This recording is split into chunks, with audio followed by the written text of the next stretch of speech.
Not your average tabletop. Woohoo! Welcome to Not Your Average Tabletop. I'm Zach, and today I'm unboxing Tirnanog. I think that's how it's pronounced anyway. But this is a game that I almost backed on a Game Founder Kickstarter or something, but did not end up pulling the trigger. And I think I got it. I got this one from Miniature Market, I believe. I think it's a little bit cheaper than the crowdfunding campaign, so I was lucky because I don't know. I don't know if regret's the right word, but it had been like, maybe I should have backed that one. It really looked kind of cool at the time. And I like what Grand Gamers Guild seems to put out most of the time. And yeah, I just ended up getting this one then. And actually now I think they're doing a campaign for this one currently as I'm filming this. Who knows when this will go out on the channel, but I'm doing a second campaign with some additional content. So I got to get this one to the table to see if I need to back any of that additional stuff. But yeah, this one, now it's actually been a little bit, but I remember being excited. There's something with kind of the cards in this game and going on between them and stuff.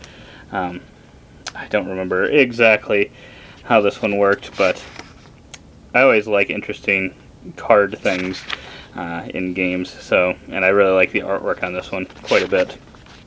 The rulebook doesn't look too long. And it's got some examples and stuff in here as well, so hopefully it'll be a solid rule book. Easy one to learn. Then we got a punch board here. Some nice symbols and some nice colors used there.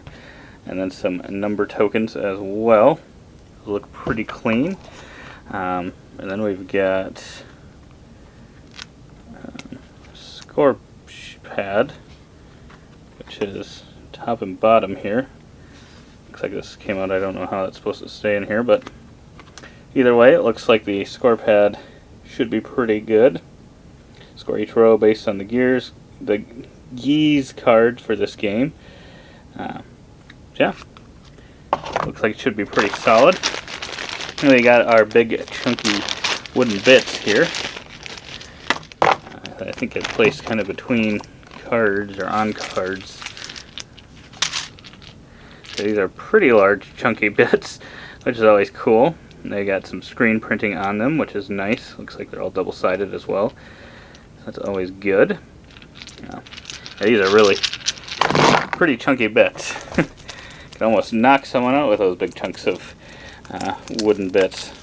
But then we've got cards here, and as you can see, it's less in this box than I thought. And this is already kind of a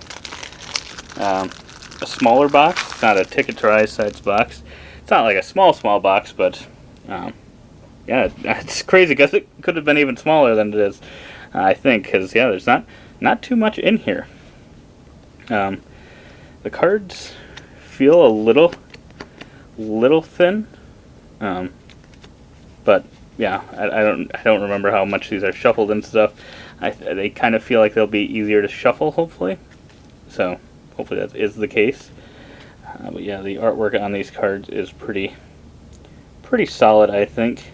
I think that's one of the main things that drew me in. I tend to like kind of when they use some really bright colors with some cool artwork and just kind of combine them all together.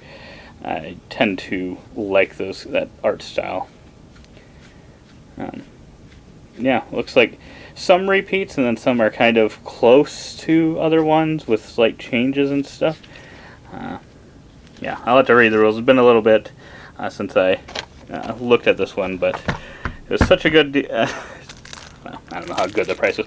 The price seemed like a pretty solid price for board games these days, so I thought, I remember being really interested in this game and almost pulled the trigger on that, so I'm like, well, I can look at it as I probably saved $20 or some 10-20 bucks and get it now.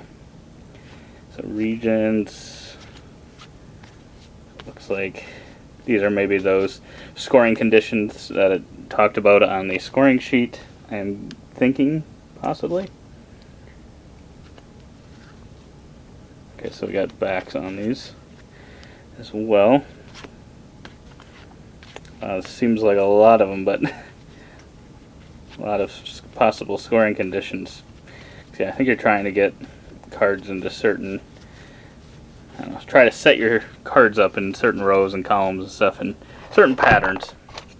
But yeah, that's everything inside this box. There's not too much in here, but I'm hoping to play this one as soon as I am able to and get a first impression video filmed after a play or two. And that should go up alongside this, so if you want to see my thoughts on this one, definitely go check that one out. If you want to see more unboxings of other games as well, subscribe to the channel. We'd really appreciate it. Give this one a thumbs up if you liked it, or a thumbs down if you really did not. But either way, thanks for watching, and as always, don't forget to keep on nibbling on our content.